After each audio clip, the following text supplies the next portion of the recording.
if Eguavoen qualifies Nigeria for the World Cup, if he qualifies Nigeria for the World Cup, and they then dismiss him and hire Pesero to take charge of Nigeria for the World Cup, I'm boycotting the team.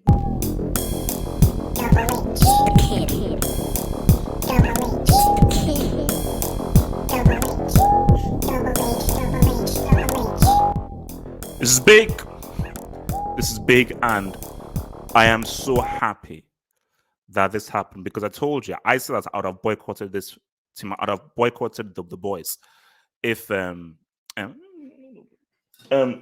of boycotted the boys, man, if they would have not allowed Eguavoen to carry on and just had a unknown Portuguese individual to take over. That would have just made no sense whatsoever. So I'm so glad that this is what happened, and they said what's up, that Eguavoen could remain in charge. So let's just look at the piece. So shout out to your boys at BBC for this, man. So the Nigerian Football Federation, this to be called the NFA, has reversed its decision to appoint Jose Pesero as coach of the national team and retain Augustin Eguavoen on an interim basis. Huge. Because again, my thing with the Jose Pesero thing is, who is this guy, and why do African teams get no-name Europeans to coach them? Now, it's well and good when Nigeria got Betty Votes. I was like, oh, Betty Votes was a known guy. I think he was the Germany manager for them in '94, but he's well known. But guys like so why do you get like guys who failed in Europe to be your manager? It makes no sense. So this Pesero guy, and the reason why I was so bad is that even my Portuguese fam said, bro, this guy's trash. So Portuguese people say he's trash. So I mean, yeah. Let's keep moving. So former Super Eagles captain Eguavoen led Nigeria to the last 16 at the Africa Cup of Nations, but Pesero was expected to take over after the tournament.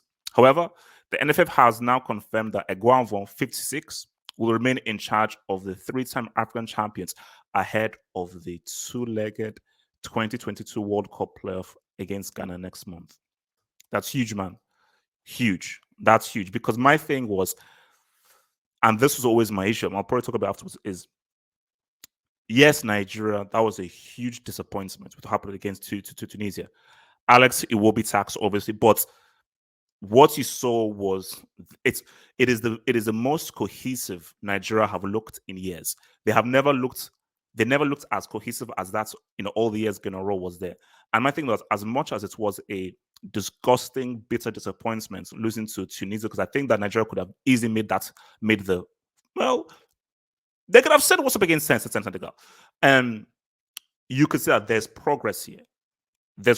And I think when you see that the players really gel well with the manager, what the manager is saying is a very key thing. And I think that it would have been a bad move to bring in Pesero, who would have completely started from scratch ahead of two massive games.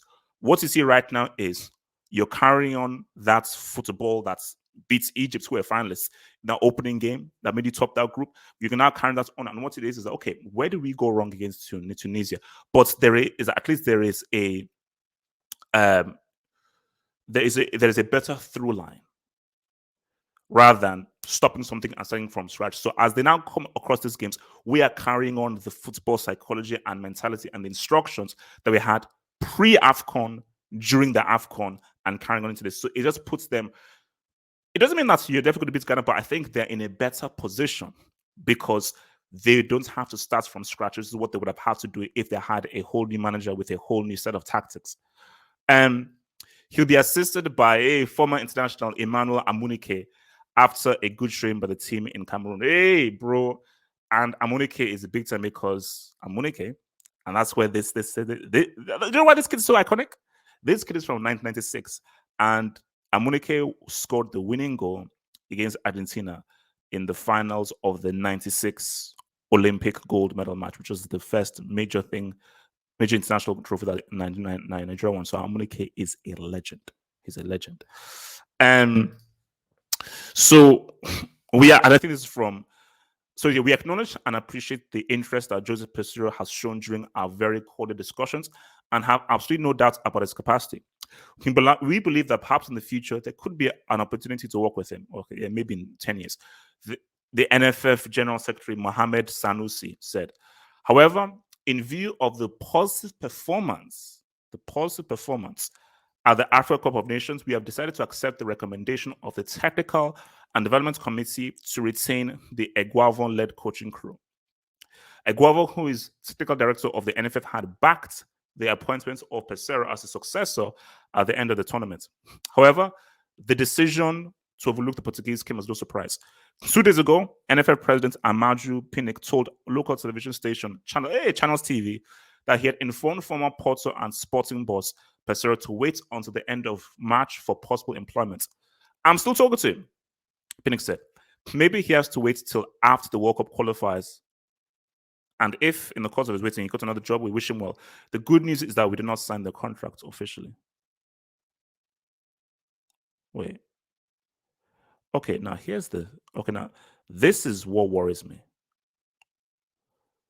Maybe he has to wait till after. Now, this is what worries me. Because this is what they used to do to my guy Amodu. Again, rest in peace, Shab Amodu. So Amodu would qualify Nigeria. This is why this guy's just. So Shab Amodu would qualify Nigeria for the World Cup. They would then dismiss him and then bring a European coach to then take charge of the World Cup. Who does that? If a manager has qualified a team playing a certain type of football, that certain type of football should be carried on all through the months leading up to the World Cup and during the World Cup. Because my fear is, don't tell me that if Eguavoen, that's a massive because it's a huge game against Ghana. I think Ghana appointed Chris Hughton, so they're getting popped up. So that's going to be a heavy game. But don't tell me that if Eguavoen qualifies Nigeria for the World Cup, you then dismiss him and be like, oh, it's not the World Cup. We now need a European guy. And you now bring in Pesero because this is what this. If guys, I swear to you right now, trust me, and you know I can't lie. I swear to you right now, if Eguavoen qualifies Nigeria for the World Cup, if he qualifies Nigeria for the World Cup, and they then dismiss him and hire Pesero to take charge of Nigeria for the World Cup, I'm boycotting the team 1000% because that is ridiculous. That is really ridiculous. That is rude, and that is just stupid. Because that's my fear. That's because wait, what do you mean by wait until the end of for what? No.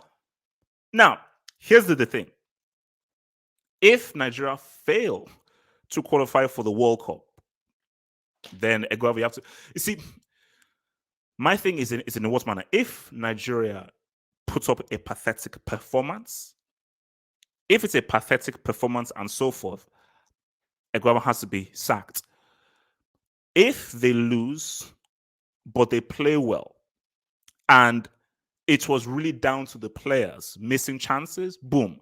But if they lose and tactically it wasn't right and Eguavoen did not really make the right changes, then it needs to be sacked. So for me, it is the manner in which they lose, whether the blame is on the manager or the blame are on the players screwing up or individual mistakes. Because for me, I think that you look at that Tunisia game, okay, maybe Eguavoen could have done a few more changes or so forth. Announced that Eguavoen messed up because Iwobi should not have even been in the squad. Forget about bringing him on. He should not be in the squad. But at the end of the day, it was 10 against 11. 11 against 11, okay, now let's not talk. 10 against 11, that's a whole different game. That's a much tougher game to play. So it will be screwed up. So, but that's my thing. So if Eguavoen loses, okay, it makes sense to bring a new manager, starts from scratch, go in a whole new direction. But if he qualifies there, and they sack him and bring in a whole new manager or so forth. Oh, no, I'm boycotting 100%. I'm boycotting this team. I don't play. So, but we have a man, and I said again, man, I told you, Ghana, bro, I have loads of Ghanaian friends and so forth. So next month it's going to be, because we have the Italy games, the Portugal games, and now you obviously have what's it called, Morocco, DR Congo. You have Egypt against Senegal. Like next month is going to be freaking insane. But yeah, that's Ghana game, man. Whew. Those are going to be two huge games against our fellow cousins, man. But yeah, it's going to be wild. But at least Eguavoen, Amuneke, good luck, my friends. Remember to head to the official website, halfoffootballhot.com, for all the latest in those rankings and those bricks. Join the official Discord server to take the conversation further. And remember, every single day I'll be doing a player of the day for your visual enjoyment. And if you want to contact me, feel free to send me an email. I'll do my best to respond. Peace.